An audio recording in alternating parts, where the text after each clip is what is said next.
Hello and welcome to EMS at Sea Level, from my home to yours. Today's guest is Juan Arango, who leads the Americas team for inspection market leader Koh Young, headquartered in South Korea.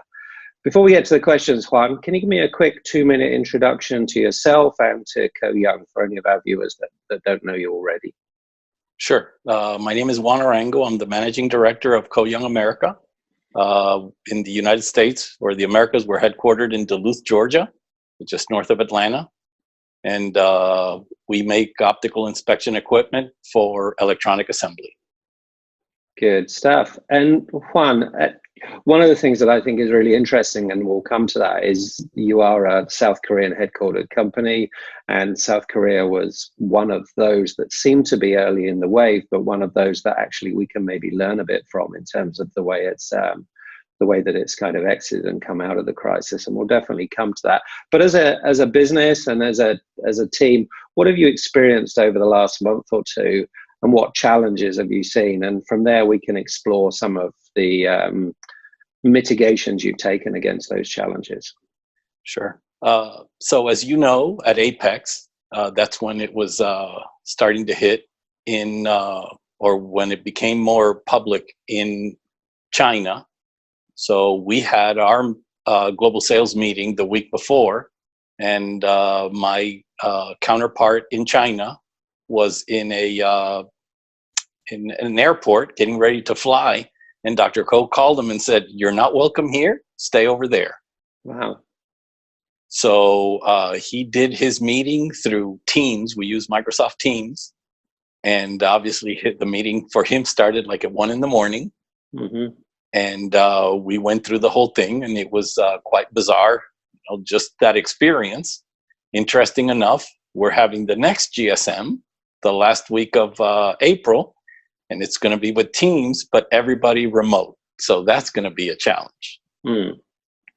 Yeah. But as we've seen, obviously the data from China, I would call it a little late and incomplete. I still think there's more than what they are confessing to. Mm. But it's just something that has changed our world as, we will ever know. Mm. It's just, I've been talking to some of my peers in other companies, mounter and printer, oven, things like that, and we're all going through the same thing. It's basically, we've been in lockdown or quarantine, work from home since early part of March. And Georgia right now is shut down through the end of April. But it all depends. Some states, could go longer. And we're basically trying to keep the troops busy. We're doing a lot more in the work from home. We're doing a lot more of the remote support and remote training. Obviously, it's not as efficient, but we're just trying to keep afloat. Yeah, and doing what you can, and there are all kinds of challenges to different parts of your business. So from sales to installation to service and support. I guess you're having to stand up those remote models really, really quickly at the moment. So we continue to do a lot of demos remotely. So one of our engineers will go into the office right now, only shipping and receiving, and the occasional visitor that's going for a purpose. They use the back entrance. We have a station there to wash hands and social distancing. And he'll prep and he'll prepare his demo using TeamViewer. Yeah. And that's how we're doing it. Obviously not as effective, but it does give companies a flavor for our capability. Yeah. On the sales side, that one's really a challenge because the service people, customers want them to come in because they're coming to fix something, to install something. Yeah. But nobody wants to see a sales guy right now. No, that's right. That's a big challenge. And, you have a lot of people out there, you have a lot of boots on the ground that have helped build and develop that business. So actually them just kind of touching base, I guess, with customers on on the telephone talking through stuff is helpful, but they really want to get there face to face and have those discussions and, get a feel for what's going on in the factory. So yeah, big challenge, and yeah, hopefully one that won't last too long.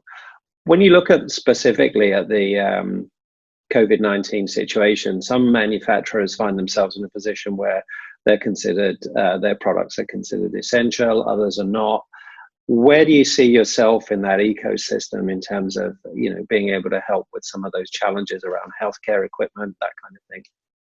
So medical is a good part of our business. So in with that respect, we do consider ourselves business essential. And a lot of our customers have sent us letters confirming that we are, because we support them who are business essential.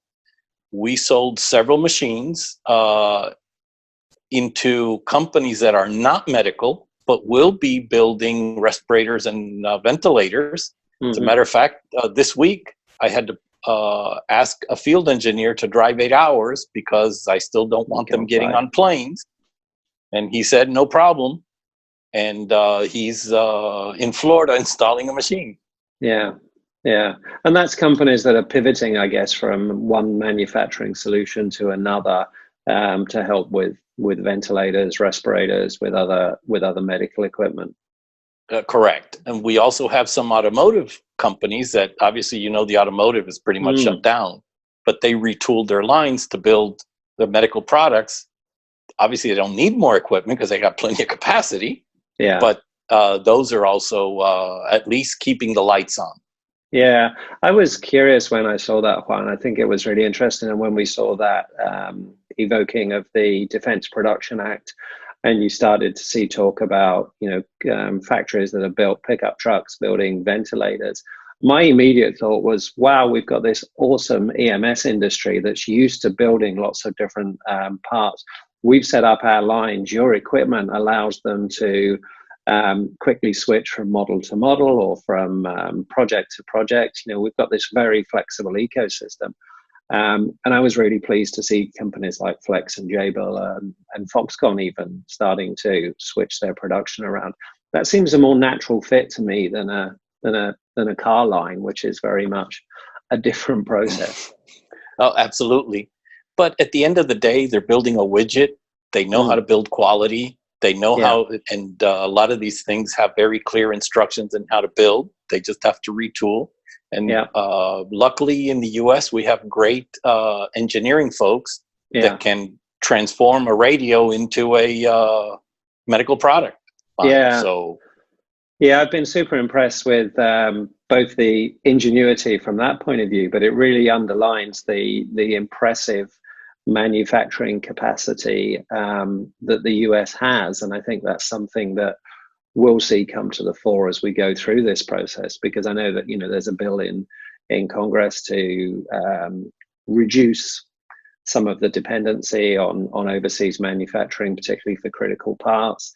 And I think potentially there's a renaissance in American manufacturing, perhaps as part of the outcome from this process. And I wanted to ask you about that, and I wanted to ask you what you thought were the kind of short, medium, and long-term changes that we're going to see in the future for the industry, but also those that impact your company. How do you see things changing?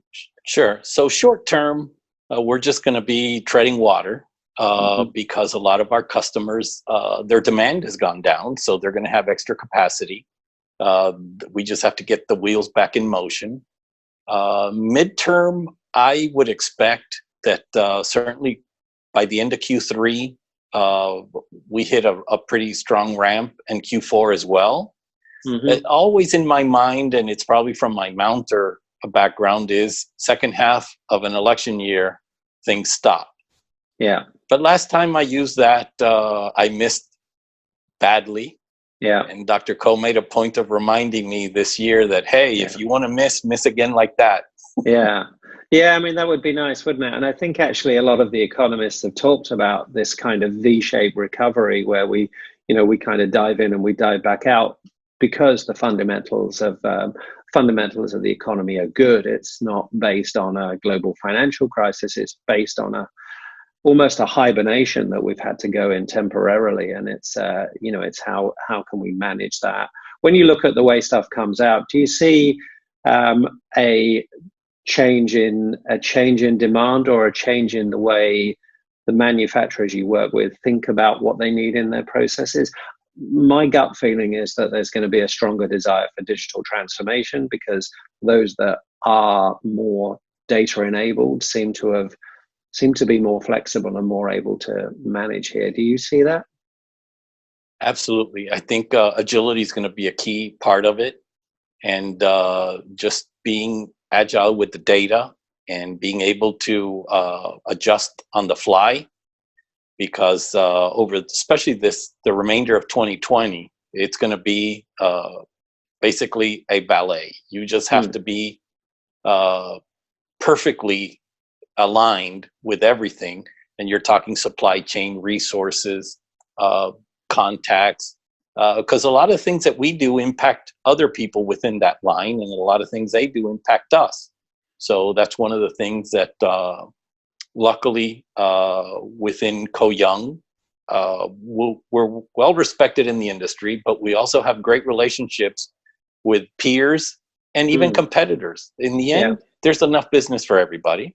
Yeah. But in a tragedy like this, we all have to band together. Maybe one day the government will figure that out and work together all for the common good. Yeah, that would be nice. We just have to be smart about it and agile. Yeah, and you mentioned there a really important term. It's that collaboration. It's that teamwork thing, not just within Koh Young, but within the industry. Have you been able to chat with your peers, with other CEOs, and kind absolutely. of share some experience and ideas? That must be really valuable. It is, because we're noticing we're all in the same thing. We saw the Q1 very similar. Again, depending on your lead time is how you saw the fall off occur. Yeah. And so those that have a couple of month lead time, they're stopping sales at the end of Q1 will impact their Q2 and Q3. Yeah. Because we turn inventory much faster, and we keep inventory. In the United States, we have more than 100 machines that we could ship tomorrow. Yeah, and that's part of our strategy, to be able to be quick. Yeah. So when it comes to that, it's just sharing what we're seeing as the industry. Yeah. Because in talking to some of my peers, it's just we're all doing the same things. We're hunkering down where there's no airplanes. Basically cleaning up our documentation, training our team, because in the end, our focus is get the team stronger than we were before. Yeah. Because we have, you should see the list of what we'd like to do. We just could never have time to do it. Yeah. So now that we do have time, we're trying to be a lot more strategic and organized. Yeah. In being able to do these things, so when we hit the ground running, we're a lot more efficient. Yeah, and I know those guys at Kira down in San Diego are going to be just as busy as they ever were working from home on those AI development projects and all those other projects you guys have been working on. So, I know you're going to come out stronger. I thought what you said about collaboration was really interesting. I just kind of saw in my head a vision of you guys going in to do an installation or to do something to a piece of equipment that you had to do, and maybe being able to say to the guy who runs the placement machine, hey, we're in there, is there something I can do while I'm there just to make sure your machine's moving along nicely, or any maintenance that my guys can do that can actually minimize the amount of people that go through the factory and help out on those things. So the idea that you're collaborating, I think, is hugely valuable, very, very significant for the industry. Well, that's actually something that we've started to do. I'm letting them know where we're going, and they're letting me know. Obviously, I'm not doing that with a competitor, but with partners. Absolutely. Yeah. Because one of the key things in the partnership that we have, that we value so much, is the fact that we're making each other better. Yeah. So a lot of times I will get calls from some of our partners and say, hey, we have this project going on and we have these issues. I'm going to send one of my guys. Can you send one of yours? So, we get it done in one shot. And that we've done multiple times. But now, because I meet with my team every Thursday and Friday to see where everybody's going, because if they're going to stay in a hotel, I have to approve it. Yeah. And they have to give me the reasons why this is happening. Then, depending on what equipment that customer has, I'll reach out to my partner and say, hey, we're coming over here. Yeah. You got anything I need to look at? Yeah, I think that's awesome. And I think that's maybe a dividend of what we've seen in the last 12 to 24 months of you guys being much more collaborative around initiatives like CFX, around connectivity. You really got to know each other's equipment probably a lot better than you ever had in the past. We felt like we were little islands, a string of islands producing a line. Now it feels much more holistic. Oh, absolutely. And that's one of the things that is a very strong message from Dr. Koh. Yeah. That the collaboration has to happen, because without it, the value isn't enhanced to any of us. That's right. Yeah. So you're definitely better together. I think that's huge. So you mentioned a little bit about your regular meetings and figuring out where people are going. How are the team coping with the lockdown? How do you keep everybody sane? Because your guys are full of energy. They're always pressing the flesh. They want to be out talking to people. It's kind of the way they operate. So locking them all in rooms and giving them all a screen is a bit of a challenge. Well, it's definitely, and that's the challenge. We, every quarter, before we go to GSM, Global Sales Meeting, we do a GSM prep, and we all get together and we go somewhere. And this time will be me here and everybody else in their places. Yeah. So that's going to be quite interesting. As you say, we're all wired a certain way. Yeah. So, but the nicest thing about it is, and that's why I'm so happy to be part of this team, is the fact that everybody recognizes each other's strengths, and there's no bickering on that. We know that if we need something a certain way, and the guys are even volunteering, hey, let me do this part while you do that. And so it's the sharing of efforts, because we're embarking in a new world, this digital transformation. Yeah. We need to figure it out pretty quick. Yeah, we do. We're really designing the aircraft and flying it at the same time right now. So it's it's challenging times, and it's fascinating to see how people adjust. What about you at home? How are you coping? How are you keeping sane? What are you binging on Netflix or Stan or any of those streaming services? So I've done a lot of Netflix. Some of it is in English. Most of it is in Spanish. Okay. So my wife and I have watched a lot of shows actually from Spain. Okay. We're watching one right now called Money Heist. Ah, yeah, I saw the trailer for that. That looks good. Is that one you'd recommend? It's actually very good. The name in Spanish is La Casa de Papel, the House of Paper, which is the mint there. Yeah. But recently we had started to watch Designated Survivor, and we kind of stopped, so we binged right through that one. Yeah, that one's a bit scary right now, isn't it? That one feels a little bit too real. That's true. Yeah. I just say this is 24 over a long period of time. Yeah, that's it. You've got to figure out what's going to be best to view and to enjoy for your sanity. And I know your wife's in teaching, so I guess she's got classrooms coming into your house every day via the internet. Yes, they use Microsoft Teams as well, and they call it eSchool. And she's got to prepare the classes, and she, on a daily basis, has like 30-minute blocks with each of the students.